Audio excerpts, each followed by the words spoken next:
Good morning, students. Today we are going to start our history chapter number 5, crafts and industries. Bete, in previous chapter we have read about how different sections of the Indian society got affected by the British rule. In this chapter also we are going to read about the impact of British rule on craft and industries. After strengthening the position in India, English East India Company started treating India as a colony and it started exploiting it also. And the English East India Company exploited all the resources, not only resources, even the natives of the country. Popularity of Indian textile. In pre-British time, the India had a flourishing rural economy. गांव तक की economy इतनी हमारे advance थी, इतनी develop थी बेटा, जिसमें इंडिया सबसे ज़्यादा फेमस था अपनी फाइन क्वालिटी कॉटन के लिए और सिल्क टेक्सटाइल के लिए. बेटा उस समय हमारा देश वर्ल्ड का सबसे लार्जेस्ट प्रोड्यूसर था कॉटन टेक्सटाइल में.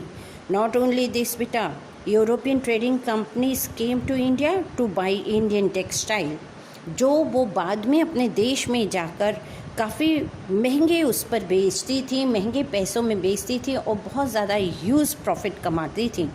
यही नहीं, since trade was very profitable, the Mughal emperor encouraged the arrival of Europeans trading companies in India. So you have understood that who allowed the European East Indian Company or European companies to trade with India? They were the Mughal emperors. Decline of Indian textile. बेटे जब हमारा textile इतना develop था तो उसका decline क्यों हुआ, क्यों ख़त्म हो गया? धीरे धीरे हमारा ये टेक्सटाइल का जो बिज़नेस था या जो कॉटन टेक्सटाइल या सिल्क टेक्सटाइल था, ये सब धीरे धीरे ख़त्म क्यों हुआ? There were many reasons behind it.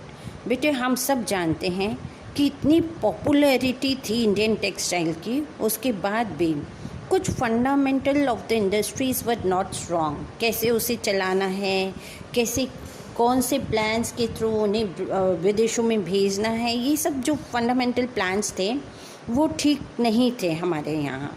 और लेट 18th सेंचुरी के समय में तक the textile industry of India had decline because of a reduction of its demand in European and American markets. And बेटे जो हमारे देश के लोग इन टेक्सटाइल्स में लगे हुए थे, इन टेक्सटाइल से लाइवलीहुड अर्न कर रहे थे, like weavers, spinners, dryers, printers, ये सारे लोग, ये सब बेटा धीरे धीरे अपने काम को छोड़कर दूसरे ऑक्यूपेशंस की तरफ शिफ्ट होने लगे, क्योंकि इसमें कोई मुनाफा ही नहीं रह गया था. And there were many reasons which were responsible for the decline of this textile of India. Indian textile was very much in demand in England, and this was the matter of concern of the British cloth manufacturer, because they were facing loss or because of the Indian textile. और बेटे we can also say that Indian textile इतनी demand में थी वहाँ पर कि वहाँ के जो लोग कपड़े बनाते थे, मैन्युफैक्चर करते थे, उनकी जो प्रॉफिट था वो कम होता जा रहा था. तो इन लोगों ने व्हाट दे डिड बेटा, they started putting pressure on their government to ban the import of Indian textile.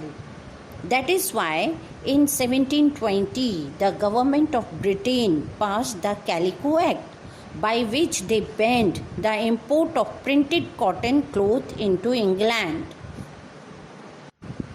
Not only this beta, British government imposed high duties on Indian clothes which were coming to England. This meant that the Indian cloth that reached the England was more expensive than the locally produced clothes. The demand for Indian cloth decreased and industries suffered in India. beginning of the Industrial Revolution. In 18th century, the Industrial Revolution started in Europe, by which most of the products were started being produced on machine, and this Industrial Revolution revolutionized the textile industry in Britain. Cloth began to made on machines now, and this by the cloth which were made on machines, they were cheaper than the handmade cloth, and also in less time much large produce was done by the machines. Not only this, the Indian craftsmen's handmade cloth had to be competed with the machine made cloth. Indian textile also lost out British textile on the issue of price in the European and American market. बेटा ये तो जाहिर है कि machine से बना हुआ कपड़ा ज़्यादा फाइन क्वालिटी का होगा और सस्ता भी होगा, इसीलिए हमारे क्लोथ की डिमांड कम होने लगी दोनों जगह, यूरोपियन और अमेरिकन मार्केट में, जिससे हमारी टेक्सटाइल्स को बहुत सफ़र करना पड़ा. The conquest of Bengal. बेटा not only Bengal, whole India opened up a vast market of manufactured textile from Britain. The Industrial Revolution was already in full swing, and Britain began to dump its finished goods in Indian markets. And once the India was the world leading exporter of textiles, now it became an importer of it. Not only this, the British also began the policy of one way free trade.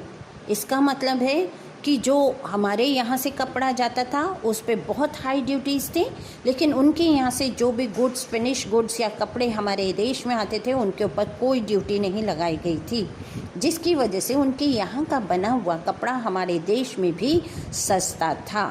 Not only this, British cloth was manufactured on machine, made it much cheaper than Indian textile.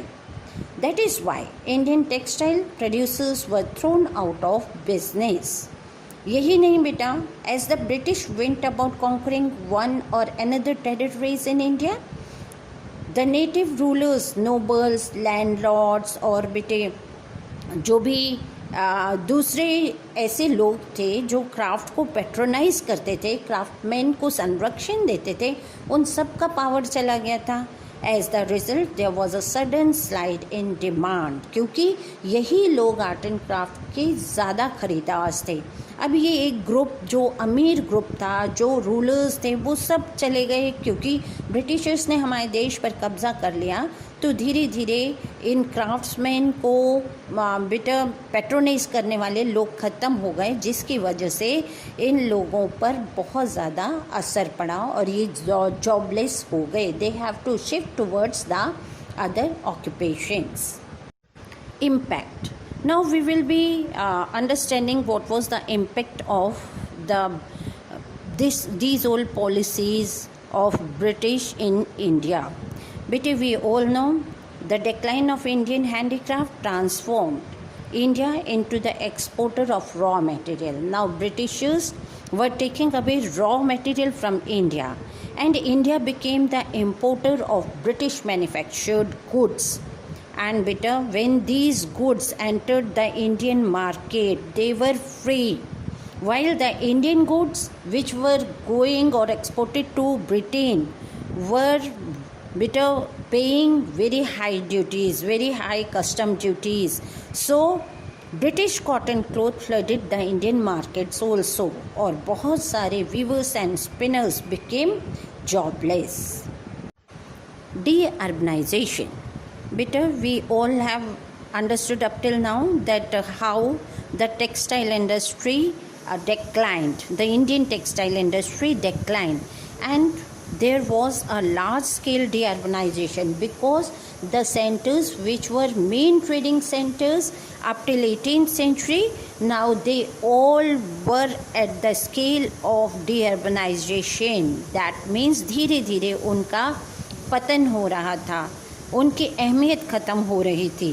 The main centers of textile in late 18th century were Murshidabad and Dhaka in east, Patan, Ahmedabad, Surat in west, Lucknow, Jaipur, Banaras in north, and Petabuli, Masolipatnam, Madras. They were in south. These old centers became deserted. वो सब ख़त्म होने के कगार पर आ गए और नए शहर ब्रिटिशर्स ने अपने फ़ायदे के लिए डेवलप किए. Increased pressure on land. This change resulted in increased pressure on agriculture because for many generations the people, those who were engaged in weaving, spinning and other work related to this craft, or we can say that textile, they all left their work or they shifted towards the other type of occupation because they were not knowing any other type of skill, so they became jobless and they were forced to shift towards the agricultural laborers. Since modern machine based industries developed late in India, अगर वो उस समय जल्दी develop हो जाती तो हो सकता था ये जो जॉबलेस पीपल्स थे ये उसमें फैक्ट्रीज़ में एब्जॉर्ब हो जाते, लेकिन हमारे देश में इंडस्ट्रियलाइजेशन और एस्टेब्लिशिंग ऑफ इंडस्ट्री बहुत लेट स्टार्ट हुआ था, जिसकी वजह से there was a large scale under employment in agriculture. It increase the pressure on agriculture. That's all in the first part of this chapter. We will be starting with the growth of modern industries in second part. Thank you. Have a nice day.